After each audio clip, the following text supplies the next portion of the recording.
Kasi po hindi rin po ako ay Katoliko.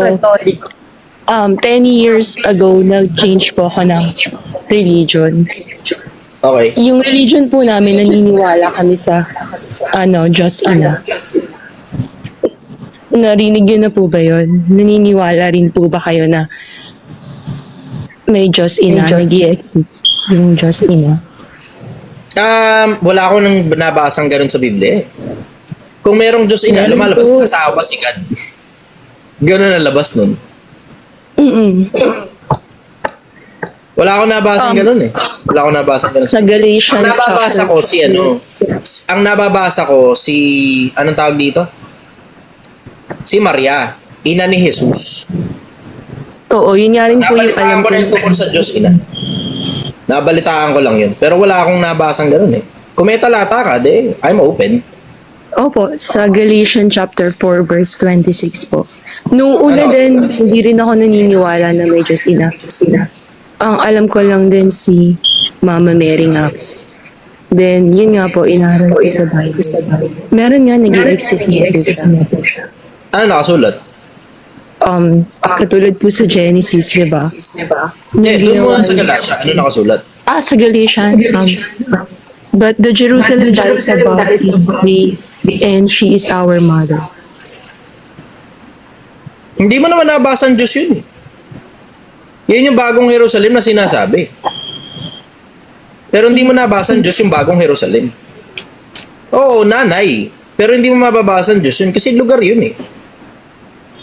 Diba? Yun yung bagong Jerusalem at nakita ko ang sa Apocalypse, diba? Nakita ko ang isang bagong langit at isang bagong lupa sapagkat ang dating langit at ang dating lupa ay naparam at ang dagat ay wala na. Nakita kong bumababa mula sa luklukan ng Panginoon Diyos ang bagong Jerusalem. Yun, mababasa mo yun eh, diba? Sabi nga ni Kibo rin, nasa Davao daw yun eh. Correct. Pero doon kahit po sa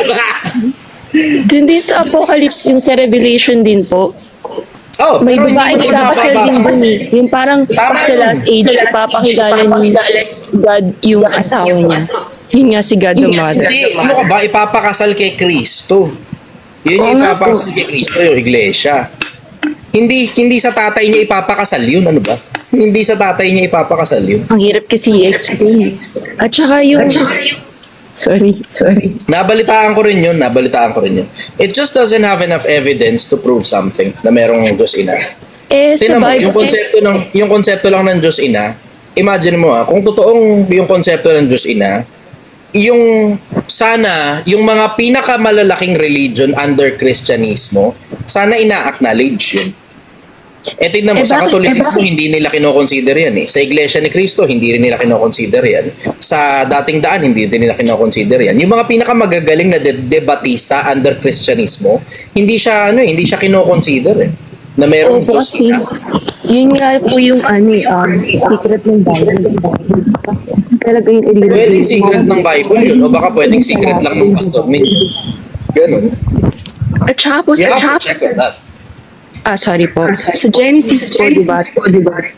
Nilalang ni God yung tao. Sabi niya, let's make the mankind. Let us make. Diba, ginamit po niya us sa wangis natin. At nalikha po yung babae. Nalikha po yung babae at saka lalaki. So, kung lalaki lang si God, bakit may nabuong babae na version? At saka ba't as yung ginamit niya? Pwede naman niya sabihin. Tama ka naman doon. Nakasulat talaga doon na as. At nakasulat naman doon sa Kawikaan, Kapitulo 8, kung sino kasama niya doon. Akong karunungan ay tumatahan sa kabaitan. Aking tinatanaw ang gunita, etc. Tapos ako'y kasama niya nang wala pang pasimula, nang wala pang sanlibutan, nang wala pang mga dagat, nang wala pang mga kabundukan. Hindi, Kapitulo 8 ng Kawikaan, basahin mo ng buo. Yung kasama ni yung kasama ni God doon, yun mismo yung yun mismo yung kausap, yun mismo yung nagkikwento kung ano nangyari dun sa paglalang. Yung mismong kasama mismo ni God. Nung wala pa daw mga bukal sa galang ng tubig, bago pa ang paglalang, nakasulat yun eh. Kapitulo 8, tsagain mo lang hanggang pinakadulo. Ang nagsasalita doon yung karunungan. Pag binasa mo sa unang Korinto, yung karunungan, si Kristo, ang karunungan at ang kapangyarihan ng Diyos. Okay po. Ang kasama niya doon, possibly si Kristo. Kasi nakasulat yun sa Kapitulo 8 ng Kawikaan. Tsagayin mong basahin hanggang pinakadulo. Kasi mahaba yun eh. In case, Panginoon lang po yun. somewhere around 30 yun eh. Pero Panginoon lang yung makakapaglikha sa atin, di ba? Hindi. Kaya nga hindi si Kristo, tao. sinasabi na hindi nga talaga siya tao lang. Kasi Kaya tinan nga mo, po, Juan 1:1, nang pasimula ay ang berbo. At ang berbo ay sumasa Diyos. At ang verbo ay Diyos. Tapos Kaya sa nga po, 14, nagkatawang tao ang verbo. Nagkatawang tao eh. So ibig sabihin, yung nasa loob ng katawan, hindi tao yun. Kasi sa uno-uno, nang pasimula siya ang verbo. At ang verbo ay sumasa Diyos. At ang verbo ay tao? Hindi eh. Ang verbo ay Diyos. See? Eh di marami pong Diyos na lumikha sa atin. Eh di ba sinasabi yung Father, the Son, and the Holy Spirit, Holy Trinity, iisa lang po siya. Wala kang mababasang Holy Trinity sa Biblia, sister. So you're mixing everything up. Wala kang mababasang Holy Trinity sa Biblia. Kuha ka ng digital Bible, type mo Trinity, wala. Wala lumalabas na ganun. Walang Trinity sa Biblia. Ang mababasa mo, Godhead. Pero So yung Trinity, kaninong kawangis po yung female version? ang sabi ni sa Galatia din eh. Si Kristo yung express image ni God. Ngayon tatanong mo, saan galing yung female version? Hindi naman ganun komplikado yun eh. Kasi isipin mo yung konsepto na hindi naman lahat ng bagay merong female version. In case lang na hindi mo alam, hindi lahat ng bagay merong female version. Paano ko nasabi? Tingnan mo yung ibang mga single-celled plants and organisms. Wala namang female version yun. Meron niyang may mga weirdong bagay na nandito sa mundo na nag-e-exist na hindi halos kailangan ng hindi kailangan ng female version. Ang daming bagay na nag-e-exist sa mundo na asexual. Katulad halimbawa ng ibang mga puno, 'di ba? May mga puno na asexual ang reproduction. May Walang female female tsaka male version ng plants. Yung iba hindi nagbubunga kasi male Hindi version. lahat ng plants merong ganun. Merong mga plants na completely, siya lang talaga yun. Mag-isa lang siya, tapos binubuntis niya na yung sarili niya.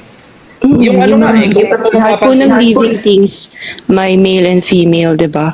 Like lahat? Sigurado ka? Kasi sobrang daming mikrobyo, walang babae. In case hindi mo alam, sobrang daming mikrobyo, walang babae. Baka hindi mo lang alam, try to do research. Ito kasi ang mahirap. Living teams ang mikrobyo. Ano ba yun? Patay ba yung mikrobyo para sa'yo? Hindi nabubuhay ang mikrobyo? Kaya nga sila dumadami. Paano sila dumadami kung hindi pala sila buhay? Baka kasi na-focus na kasi yung sarili mo dun sa konseptong merong female, merong male. Diba? Try to do your own research, sister. Ingatan mo ang sarili mo dun sa konsepto na ang aral nanggagaling lang sa pastor mo lang. You have to do your own research. Bakit? Tingnan mo, pag hindi ka nag-research, akala mo ang ikapo parte pa rin ng Kristyanismo. Hindi parte ng Kristyanismo ang ikapo. Pag hindi ka nag-research, akala mo lahat ng bagay merong male at saka female version. Tignan mo, si Kristo nga hindi nag-asawa eh. Di ba? Opo, naniniwala Ano ako sa ibig sabihin? Sa ika po. Kayo hindi po ba kayo naniniwala? Hindi parte ng aral ng Kristyanismo ang tithes. See? Kita mo? Hindi parte ng aral ng Kristyanismo ang tithes. Malakias 3:10, bring ye all the tithes into the storehouse, so there may be food in my house, says the Lord of hosts. If I will not open the windows of heaven and pour unto you blessings, that there shall not be enough room to receive it. Dalhin ninyo ang buong 10 bahagi sa kamalig upang magkaroon ng pagkain sa aking bahay, at subukin ninyo ako ngayon, sabi ng Panginoon ng Makukbo, kung hindi ko bubuksan ang durong-awan ng langit at ihulog sa inyo ang isang pagpapala na walang sukat kalagyan. Yun yung nakasulat doon, di ba? Opo, yun po yung offering. Para kanino? Hindi binabasa ng mga pastor kung para kanino. Malakay 4:4, alalahanin nyo rin naman ang kautusan ni Moises na ibinigay ko sa kanya sa Horeb para sa buong Israel. Para sa Israelita yan eh. Labas ng Israelita, hindi saklaw ng mga aral ng mga Israelita. Ang tawag sa mga nasa labas ng Israelita, mga hintil. Sa mga hintil naman, ang aral, 2 Korinto 9:7, magbigay ang bawat isa ayon sa pasya ng puso. Huwag mabigat sa loob o dahil sa pinipilit, sapagkat iniibig ng Panginoon na nagbibigay ng masaya. Yun ang nakasulat doon. Ngayon, hindi mo pwedeng sabihin tithes yun. Ang dahilan kasi, yung puso mo ang magpapasya. Doon sa lumang tipan, hindi na importante kung masaya ka o hindi, inutos ng Diyos yan. Pag hindi mo binigay yung 10%, ninanakawan mo, Diyos. See? So ngayon, hindi ngayon mapapagtugma ng mga pastor yan. Paano mo pagtutugmain na ang utos tungkol sa pagbibigay sa lumang tipan ay 10%, tas ang utos naman tungkol sa bagong tipan na wala kang mabasa na si Kristo inutos sa mga alagad niya na magbigay ng 10%, ang nababasa mo, magbigay ang bawat isa ayon sa pasya ng puso. So ginagawa ng mga pastor, ito yan yung mga pastor na sobrang takaw sa pera, ang ginagawa nila, ito yung kabuuan, halimbawa, ang ginagawa nila, bala ka na kung ilang percent ang gusto mo ibigay. Bala ka na, trip mo na yun eh. Ang ginagawa nila, nilalagyan nila minimum. Dapat 10% minimum. Pag mababa sa 10%, ninanakawan mo, Diyos. Pero pag mas mataas sa 10%, ayan, okay lang. Ingatan mo sarili mo.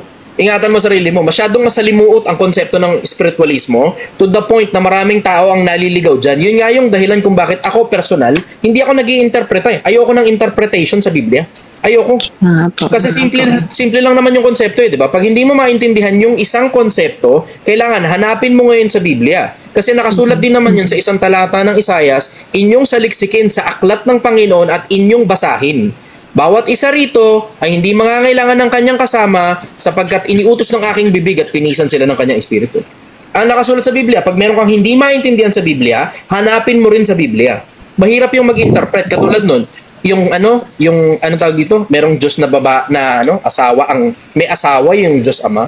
Mahirap yun, delikado masyado yun, sister. Masyadong delikado yan. Sobrang delikado niyan, napakinggan ko yan sa isang maliit lang na organization na halos hindi na lumalaki. Dito lang din sa Pilipinas. Isang maliit na organization na halos hindi na lumalaki.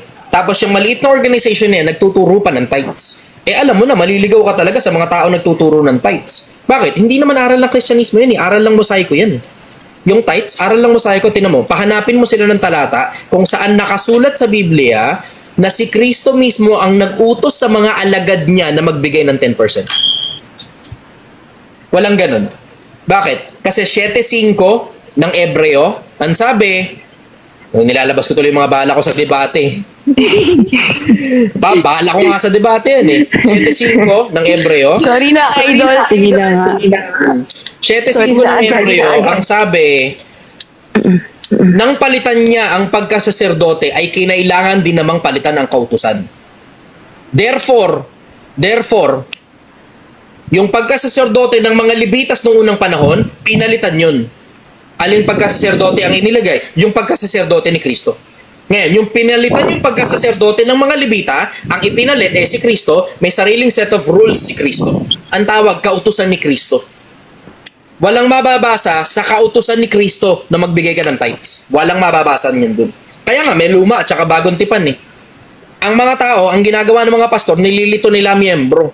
Bakit nililito? Syempre, ang lakas pagkakitaan yung tithes na yan. Ano ba naman 10%? Isipin mo na lang kung meron kang negosyante o manager, halimbawa, na 100,000 ang sweldo. Tapos ibibigay sa'yo nun 10,000 kagad. Imagine mo yun. O ngayon, isipin mo ngayon yung konsepto kung gaano karaming miyembro ang meron dyan sa organization na yan, gaano karaming 10% ngayon na nakukuha ng pastor.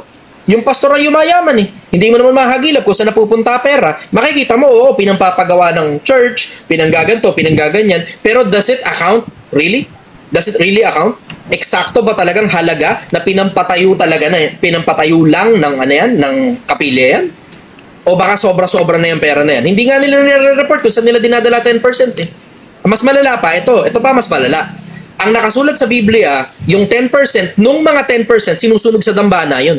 Itong mga tao na to, hindi nga nila sinusunog sa dambala yung 10% man lang ng 10% nila. Lahat para sa kanila, sarili lang nila. Yung mga pastor, kaya nga tignan mong inis ko sa mga pastor na ganyan eh. Bakit? Putang ina, ang daming pastor ng demonyo, baka kala mo, ang lakas kumain ng pera niyang mga yan, napakalalakas kumain ng pera niyang mga yan, tapos dadaling kayo sa impyerno. Akala mo lang, papunta ka langit. Pero pagka sinunod mo yung mga aral-aral nila, maiintindihan mo, papuntang impyerno ka talaga eh. May mga tao nga nag-aaral, ang tindi nito eh. Merong mga religious organizations, siyempre hindi ko napapangalanan. Pero sobrang tindi ng aral nila. Yung Efeso 2:8 daw. Ang sabi, hindi na daw ikakailangan gumawa ng mabuti. Yun ang interpretation nila dun. Hindi na kailangan gumawa ng mabuti. Bakit? Kasi yung mabuti na yan, sabi kay Isaias, parang mga basahan lang ikaw walang kwenta. Ganun sila magpaliwanag. Hindi na kailangan gumawa ng mabuti, ang kailangan sumampalataya na lang. Antindi. Antindi. Ay, may Namamangha ako sa ganung klase ng mga pastor. So ngayon, kung hindi na pala kailangan gumawa ng mabuti, ano ngayon ang kailangan gawin? Hindi naman nila masagot kung anong kailangan gawin. Pananampalataya daw. Pananampalataya. Samantalang yung katawan na hiwalay sa espiritu patay, gayon din naman yung pananampalataya na hiwalay sa mga gawa ay patay. O paano ngayon yung pananampalataya mong walang gawa? Kahit nga po paano mo Satan, papakita sa kanya? Paano mo papakita sa kanya na mahal mo siya kung hindi ka naman nag-e-effort? Ganon. Ganon yung konsepto. Paano papaliwanag sa mahal mo na mahal mo siya pero di ka nag-e-effort? Ay, ouch. So sa akin, yung konsepto nung Diyos Ina, isa sa mga delikadong aral yan. Kasi yung palang konsepto na Diyos Ina, wala kang mababasa na sa Biblia. Mahirap magdugtong, sister. Delikado masyado. Alam mo, in case hindi mo alam, sobrang dali lang na gumawa ng sarili mong aral. In case hindi ninyo alam, sobrang daling gumawa ng sarili nyong aral. Ganito lang yung konsepto. Ito, simple. Makaisip ka na kahit na ting! May idea ka. Lagay tayo ng Diyos Ina. Paano ngayon nagagawin? Hahanap tayo ng mga talata para patunayan yung Diyos Ina. Then, boom! It is a religion has been born. Ganun na yun. Ganun lang kasimple. Sobrang simpleng gumawa ng idea. Sobrang simple ring humanap ng ebidensya para patunayan yung idea na yan. In case hindi ninyo alam, sobrang daling gumawa ng idea, pwede ring isaksak mo sa Biblia yan, humanap ka lang ng mga ebidensya. Ganong kadali manligaw ng kapwa-tao. Ganong kadali. Sobrang daling manligaw ng kapwa-tao, mag-isip ka lang ng kahit anong idea. Tapos basahin mo Biblia, humanap ka lang ng mga bagay na lalapat para gawin mong pruweba nung idea na yun. Kahit hindi talaga yun yung ibig sabihin nun. Tignan mo, yun lang konsepto na ako at ang Ama ay isa. Akala nung iba, siya rin yung Ama. Ako at ang Ama ay isa, kaya siya rin yan. Ganun sila magpamarali. Ako at ang Ama ay isa. Ako rin yan. Ganun yun, ganun. Ganun yung ibig sabihin nila. Sino yung Diyos Ama? Si Jesus. Sino yung Diyos Anak? Si Jesus din. Sino yung Espiritu Santo? Si Jesus din. Siya rin lahat yun. Yun ang paniwala nila. Pero ang hirap naman patunayan nun, dun sa konsepto na isipin mo, paano si Kristo nakikipag-usap sa tatay niya sa taas? Paano nangyari yun? Ano yun? Kinakausap niya sarili niya, nasa taas, nandito rin naman siya. Ito rin siya. Ang malupit pa nun, sino ngayon yung naiwan dun sa langit? Yung kinakausap niya habang tumitinga-tingala pa siya. May mababasa kang ganun talata. Ano ba? Siraulo ba? Diba? Madaling mag-imbento ng konsepto na ipapapaniwala mo sa mga tao. Kasi hahanapan mo lang ng ebidensya yan, nakatunog nung mismong inimbento mong konsepto, madali na ngayon ipapaniwala sa mga tao yan. Eto problema. Malas nyo may lumitaw na Chichester sa Pilipinas. Malas ninyo may mga taong nag-iisip. Malas ninyo may mga taong nag-iisip. Kaya yung mga pastor na yan, na malas ninyo may Chichester sa Pilipinas. Malas ninyo. Bakit? Hindi man ako ganun katalino, hindi man ako ganun kaalam, hindi man ako nakatapos, pero ito sigurado ko sa'yo, masipag akong umalam. Masipag din akong magbasa. Kaya yung sinasabi ng iba na Diyos Ina, tignan mo, pahanap mo sa Biblia yung Diyos Ina, wala kang mababasa. Wala. Ang ginawa, kinuha ngayon nila yung iba't ibang mga talata para patunayan ngayon yung konsepto ng Diyos Ina. Without considering na sobrang daming talata sa Biblia ang kumokontra dyan. Sipin yun, di ba? Wala ka namang mababasa sa Biblia na may kasalan na yung Diyos Ama ikakasal. Ang mababasa mo, yung si Kristo, si Jesus ikakasal. Yun mababasa mo. Pero yung Diyos Ama, wala kang mababasang ikakasal yun. Ano ba naman, yung anak niya nakasal tapos siya hindi naman pala kasal? Ano ba, ba't nagkaganon? Diba? Ingat lang kayo, dahan-dahan lang. Ingat lang kayo, suriin nyo ng gusto, tapos magtanong kayo sa mga nakakaalam kung wala kayong tiyagang magbasa ng Biblia. Ganon yung konsepto. Follow-up question, sister. Last na lang po. Sige. Kung hindi po kayo naniniwala sa tithes, paano po kayo nag-give back kay God? Ngayon, wala eh. Ngayon, wala. Well, yung give back, yung by means of actions, pero yung tungkol sa tungkol sa pag-aabuloy, wala ako ngayong religious organization na pinupuntahan, na regular na pinupuntahan para doon ko bibigay pera ko. Wala eh. Mahirap kasing, mahirap pumanap eh. Diretsahan, mahirap. Pero yung, ang nakasulat sa Biblia, ikalawang Korinto 9:7, magbigay ang bawat isa ayon sa pasya ng puso. Ang nakasulat, pasya ng puso mo magdidikta, hindi pasya ng pastor mo na kinuha sa lumang tipan. Eh, yung mga ibang pastor, sobrang unscrupulous eh. Ang ginagawa nila, pagka pakikinabangan, kinukuha nila, chinachap-chap ang lumang tipan, kakabit sa bagong tipan. Ganun ang gawain ng ibang pastor eh. In case hindi nyo alam, sobrang sensitive ng ebanghelyo. Sobrang sensitive ng ebanghelyo.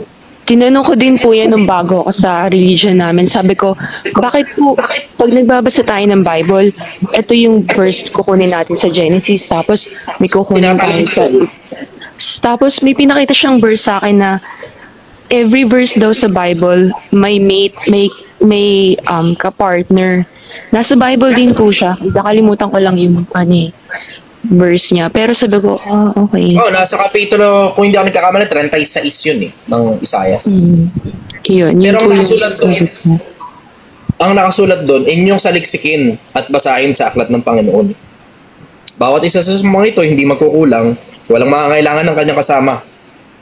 Ang nakasulat nga sa Biblia, walang makakailangan ng kanyang kasama. Within the Bible, kaya mong hanapin yan. Ganun yung konsepto ng Biblia. It is a dictionary on its own. Yung Biblia, it is a dictionary on its own. Pag meron kang nabasang bagay na unique para sa'yo, yung idea na yun unique, hanapin mo lang, makikita mo rin yan. Ito problema, wala halos nagtsatsaga. Kaya nakasulat, sinabi ni Pedro yan eh. Yung Biblia daw, isinisinsay ng mga taong walang tiyaga. Sabihin, hanap lang sila ng mga bagay. Parang si Pablo, alam mo, hindi naman nabago yung yung konsepto na yung konsepto na nakaisip sila ng bright idea, and then that bright idea, they're trying to find an evidence for that bright idea to be manifested. Hindi na bago yan. Kasi gawain na yan nung panahon pa lang ni Pablo eh. Sa isang talata ng Galacia, merong nakasulat doon na ang sabi mismo ni Pablo, na ako'y namamangha na kay dali ninyong magsilipat sa ibang ebanghelyo. Na ang mga ito ay hindi ibang ebanghelyo, kundi may mga nagsisipag something na parang nililikot yung mismong ebanghelyo, sinasaksakan nila ng kung ano-anong doktrina. Ganun ang gawain ng maraming pastor, nagsisipag-imbento sila ng idea, tapos hahanap sila ng ebidensya para patunayan yung idea nila. Gawain ng sobrang daming pastor yan. Gawain ng sobrang daming pastor. Pero wala pa rin talagang tatalo dun sa pastor na nagtatapat. Yun nga lang ang mahirap hanapin. Mahirap talaga eh. Wala, talagang mahirap talaga eh. 7:17 ng Juan. Ito ay magiging patotoo sa inyo. Yung tungkol sa aral eh. Yung tungkol sa aral, 7:17 ng Juan. Yung aral ang titignan mo.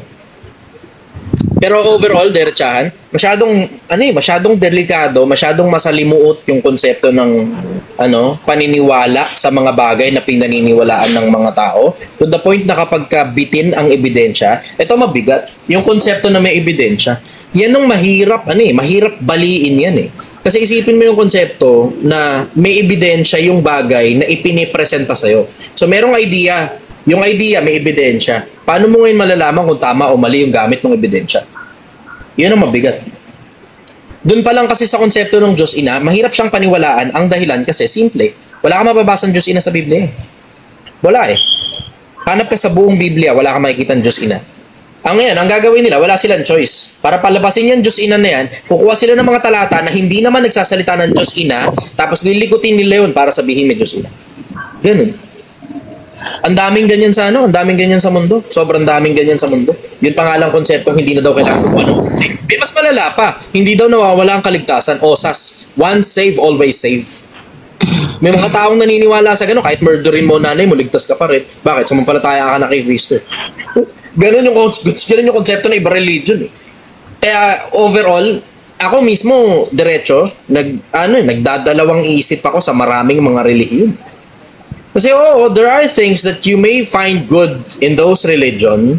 Parang nagdalawang isip na rin ako. Ingatan mo lang ang sarili mo. Sa akin, diretso. Kapag isang religion nagtuturo ng tithes, kabahan ka na dyan. Hindi mapapatama yung religion na yan.